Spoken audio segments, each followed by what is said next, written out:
Once there was a royal barber who worked in the king's palace. He believed his job was very important because he shaved the king every day, which he thought was a special and risky job. Because of this, he felt that his salary was too low for the duty he performed. He often bragged that no other job on earth was as unique or trustworthy as his, since he had the responsibility of running a sharp razor over the face, neck, and head of the king. The royal barber did not like the king's chief minister, who was in charge of the royal treasury. The barber was jealous of the minister because he thought the minister did very little work but still received a very high salary every month. He believed that every time the king thought about increasing his salary, the chief minister would find a way to stop it. This made the barber very angry, and he eventually decided to take revenge on the minister. One day, the barber went to the palace to perform his usual duties. While shaving the king, he said in a very dramatic way, "Last night, I had a dream about your late father. In the dream, he looked lost and very sad.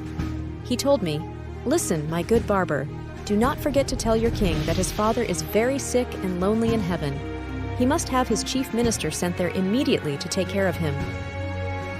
The king was very distressed upon hearing this and decided right away that he must send his chief minister to heaven to help his father. The king called the chief minister and told him everything. Surprisingly, the minister agreed with a smile and requested 4 days to make all the necessary arrangements before his ceremonial departure. The minister knew that he would be sent to heaven in a ritual where a large funeral pyre would be built in a public place. He would be placed alive on top of it, covered with thick layers of straw, and set on fire in the presence of all the royal officials. However, the clever minister had already come up with a plan to escape this fate.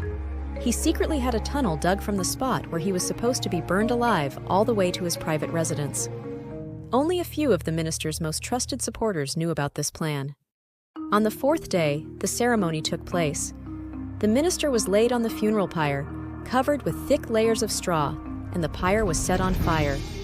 The flames rose high, and the smoke turned the sky dark gray.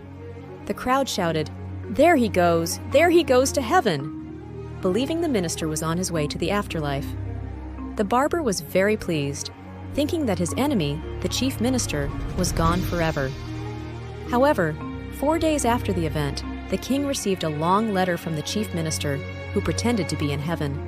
In the letter, the minister reported that everything was much better for the king's father, except for one problem that made him very sad: the lack of a good barber. The late king had not had his beard shaved for several months because there was no reliable royal barber to serve him. The king called for the barber and told him about his father's shaving problem in heaven. The barber was terrified when he heard this, but he couldn't refuse the king. He was given some time to say goodbye to his family. The funeral pyre was built exactly as it had been for the chief minister. The barber was laid on the pyre alive, and the fire was set. This time, the barber was truly burned to ashes. When the king learned the truth about the barber's conspiracy, he was very pleased that his loyal minister was still alive. He was also glad that the wicked barber had been justly punished for his cunning plan.